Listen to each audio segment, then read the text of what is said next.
اب یہ ہم اور آپ آج وہ دور دیکھ رہے ہیں کہ جہاں پہ خناس ہمارے ہی لباس پہن کر، ہماری ہی شکلوں کو اختیار کر کے، ہمارے ہی ممبر سے بیٹھ کر وہ وسواس ایجاد کر رہا ہے کہ الحفظ والامان، کہ جی آپ پوری کربلا میں مجھے کہیں پر بھی امام سجاد، جناب امام حسین، حضرت زینب سلام اللہ علیہا، ان تین شخصیتوں کے نام لے کر کیا کہہ رہا ہے؟ آپ مجھے پوری کربلا میں کوئی ایک بھی ان کا امر بالمعروف اور نہی عن المنکر دکھا دیں، مجھے شکایت ان لوگوں سے نہیں ہے، ان کے تو اپنے کوئی نہ کوئی منافع کہیں نہ کہیں ہیں، شکایت ممبر سے نہیں ہے، یہ تو جو بھی عذاب ہے یہاں پر وہ ایک الگ بحث ہے، شکایت نیچے بیٹھنے والوں سے ہے، فرش اعضاء پر بیٹھنے والوں پر ہے۔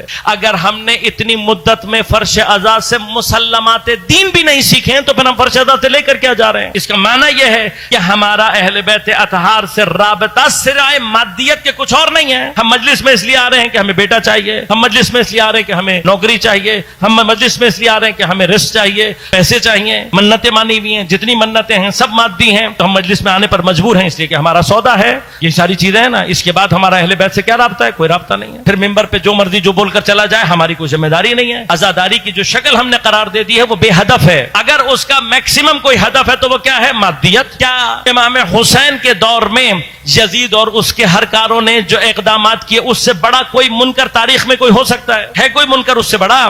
یزید کا تخت پر آ جانا اس سے بڑا منکر تاریخ میں کوئی ہو سکتا ہے؟ جو اس نے کیا اس سے بڑا کوئی منکر ہو سکتا ہے؟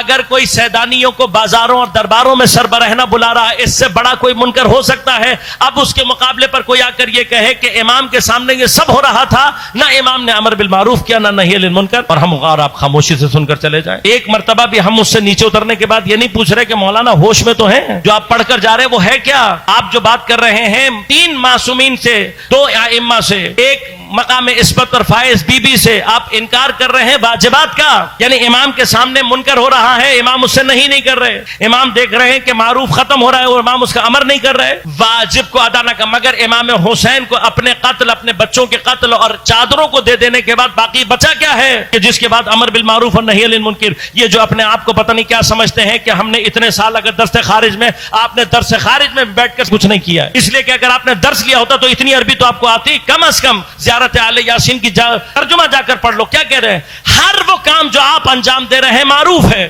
ہر وہ چیز جسے آپ روک دیں وہ نہیں منکر ہے۔ اس کا معنی کیا ہے کہ امام کا وجود ہی امر بالمعروف اور نہی عن المنکر ہوتا ہے۔ اب اگر کوئی امام کے وجود سے امر بالمعروف اور نہی عن المنکر کو جدا کر رہا ہے تو وہ کر کیا رہا ہے؟ مگر آپ نے حوضے میں جا کر یہ نہیں پڑھا کہ ہمارے ہاں حدیث کے لیے، روایت کے لیے کیا معیارات ہیں اس کی صحت کے لیے۔ ہم نے اگر اپنی کتابوں کو معیار بنایا ہوتا تو ہماری کتابوں کے آگے بھی صحیح لکھا ہوا ہوتا۔ ہمارے علماء نے کتاب لکھتے ہوئے کبھی اس کے ساتھ صحیح کا لفظ نہیں لگایا، کیوں؟ اس لیے کہ وہ اپنی کتاب میں لکھ رہا ہے کہ میرا کام صرف جمعوری تھا، تحقیق میرے بعد میں آنے والے علماء کا کام ہے۔ وہ اس وقت کی ضرورت تھی، انہوں نے اپنے وقت کی ضرورت کے اعتبار سے، اور اسی لیے مقدمے میں لکھا ہے۔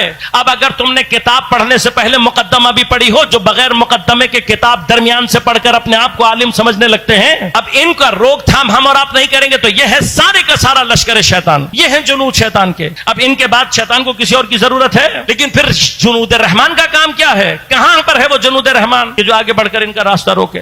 اب بھی اگر ہمارے لوگوں کو یہ سمجھ میں نہیں آ رہا اتنا واضح ہونے کے بعد، تو پھر یہ وہ جگہ ہے کہ جہاں پر خدا ہدایت کے دروازوں کو بند کر دیتا ہے۔ خدا کسی پر ہدایت کو بند نہیں کرتا۔ جب انسان خود یہ ثابت کرتا ہے کہ میں ہدایت کے قابل نہیں ہوں تو خدا پھر ہدایت کے دروازوں کو بند کرتا ہے، ورنہ خدا کی سنت میں کسی کے لیے بھی ہدایت کو بند کرنا نہیں ہے، یہ ہم اپنی حرکت سے ثابت کرتے ہیں۔ اس وقت فرش اذاں ہم سے اس بات کا تقاضا کر رہا ہے کہ ایسے تمام افراد کا راستہ روکا جائے۔ کیوں؟ اس لیے کہ جو یہ انحرافات ممبر سے پھیلانے جا رہے ہیں، ان انحرافات کا اثر ہماری نسلوں میں پڑے گا۔ اگر ہمارا اور آپ کا کوئی فریضہ نہیں ہے صرف اس لیے کہ ہم آئیں اور رو کر چلے جائیں، تو خود یہ سوچئے گا کہ ہم قیامت کے دن جا کر جناب سیدہ کو جواب کیا دیں گے۔